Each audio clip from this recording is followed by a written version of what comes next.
ওষুধের গুদামে এত সুন্দর প্রোডাক্ট থাকতে আমি একটা যাচ্ছে তাই জিনিস নিয়ে চলে এসেছি। কিছু দেখতে পাচ্ছি না। কিছু দেখতে পাচ্ছ না? তোমার দৃষ্টি শক্তি চলে গেছে। আমাকে দেখতে পাচ্ছ? হ্যাঁ, এই তো তোমাকে ধরেছি। কাকে ধরছে, কাকে ধরে? এখন তুই কিছু মনে করিস না। আসলে তোর জামাইবাবু চোখে দেখতে পাচ্ছে না।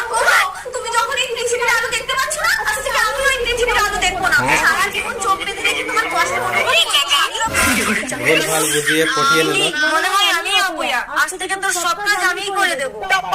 আরে তোমার দিদির কাজ সব ঘরের ভেতরে। চলে গেল ঘরের ভিতর। হয়ে গেলে আর 6 মাস হয়ে গেলে তোমাকে আমি হাতে নাগালেই পাচ্ছি না।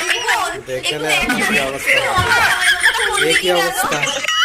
এই বোন, তুই পেট এত ফোলা কেন রে? আমি কি জানি, জামাইবাবু তো বেলুনে হাওয়া দিয়েছে। 6 মাসে 10 মাসের বাচ্চা হয়ে যাবে নাকি? আমি কি করে বুঝবো শোনা? হ্যাঁ